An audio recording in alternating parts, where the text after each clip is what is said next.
नमस्कार मित्रांनो, मी मनोज जैन आज जात आहो भंडाऱ्याला। आपण बघू शकता माझ्या मागे एक भंडारा बोर्ड लागले असेल तो ॲरो दाखवून मला दाखवत आहे की आज रोड आहे तर भंडाऱ्याला जात आहे। आणि मी आज सकाळी मॉर्निंगला भंडाऱ्यासाठी निघालेलो आहे। वातावरण तुम्हाला माहिती असेल खूप छान वातावरण आहे, निसर्गरम्य वातावरण आहे। आणि तुम्हाला माहिती आहे की मी मास्कसुद्धा बांधलेला आहे, गॉगलसुद्धा घातलेला आहे आणि टोपरंसुद्धा लावलेलं आहे।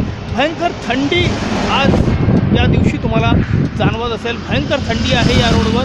तरीसुद्धा आता या रोडने मी सरळ भंडाऱ्याला जाणार आहोत। तर आपण जशी मी गप्पा आणि त्याच्यासुद्धा करत राहील मदत आणि ह्या रोडवरून सरळ साकोलीला भंडाऱ्याला जाऊ।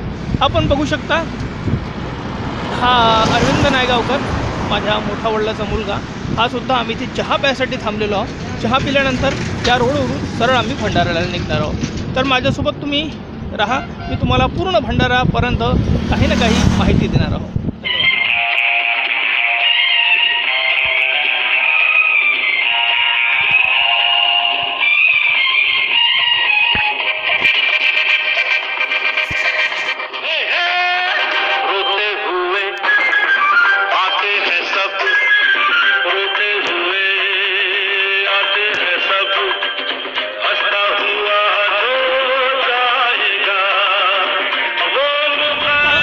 थोड्या वेळापूर्वी मौदा पार झालेला आहे। आता थोड्या वेळानंतरच आम्ही भंडारा या डिस्ट्रिक्टमध्ये पोहोचू।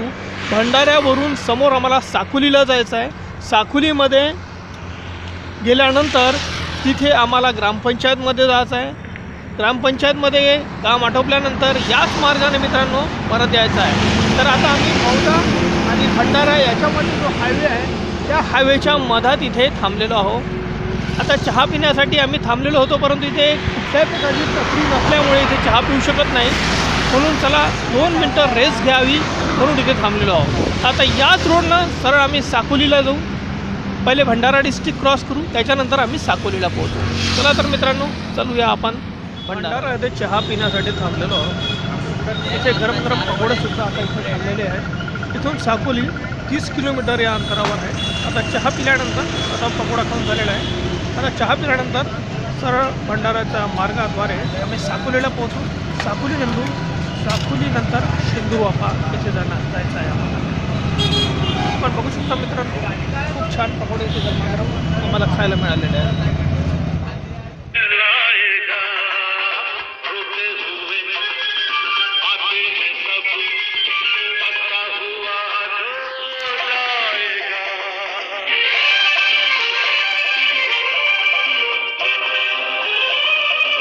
आज लवारीच्या गावात पोहोचलो आणि गोठ्यामध्ये आलो। मला पाहायला मिळाली गाय गोठ्यामध्ये। हे आमच्या काकूंचं घर, गावातलं लवारीचं घर। हे वासरू बघा, किती प्रेमळ वासरू स्माईल देत आहे। खूपच छान घर आहे।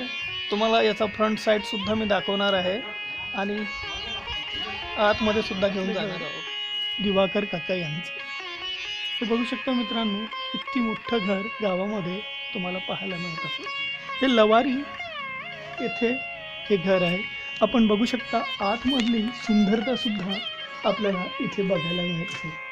आपण बघू शकता जुन्या घरी आपण जेव्हा जातो त्यावेळेस तुम्हाला नवीन घरी बंगळी पाहायला मिळत नसेल, परंतु मित्रांनो आता तुम्हाला बघायला मिळेल लवारी येथे जे गाव आहे त्या गावामध्ये दिवाकर काकांचं जे घर आहे त्याच्यामध्ये ही बंगळी सुद्धा ठेवलेली आहे। मित्रांनो मी या मंगळवर बसलो आणि मला खूप छान वाटलं। खूपच छान सजवलेलं आहे यांनी घर। हे आमच्या काकू नमस्कार करा। हे आमचे संदीप भाऊ नमस्कार करा। आणि आमच्या वहिनीचे भाऊ काकूचे भाऊ। खूपच छान आणि खूपच मस्त आतमधलं डेकोरेशन या जुन्या घरात आपल्याला पाहायला जुन्या घरी आपण बघायला मिळत असेल तुम्हाला अशा प्रकारचा गोठा, जिथे गाईचा चारा वगैरे ठेवण्यात येतो। हा एक गोठा। सध्या इथे तुम्हाला चारा वगैरे दिसत नसेल, परंतु इथे गाईचा चारा वगैरे ठेवण्यात येतो। आणि खाली तुम्हाला दाखवलं मी जे गाय आणि वासरू आहे ते खाली गाय आणि वासरू बांधण्यात येतं। अशा पद्धतीनं हे गावातले घर असतात, जिथे गाई वासरं, त्याचप्रमाणे इथे पूर्ण गाई आणि वासरासाठी चारा ठेवण्यात येतो. तुम्ही बघू शकता मित्रांनो, हा जिना खाली गेलेला आहे. खूपच मस्त कन्स्ट्रक्शन केलेलं आहे इथे.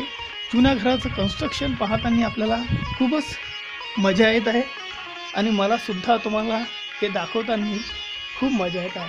आपण बघू शकता मित्रांनो, इथे बदामीचं झाडसुद्धा आहे. याला बदामी लागलेल्या सध्या तरी नाही आहेत, पण काही दिवसांनी इथे हे गावाचं लूक तुम्ही मागच्या साईडला बघू शकता मित्रांनो. हे गाव मला 2 बैलजोडी तिथे बसले असताना दिसत असेल मित्रांनो. आता आम्ही नागपूरला परतलेलो आहोत. रात्र झालेली आहे, घरी लवकर पोचायचं आहे. बाय.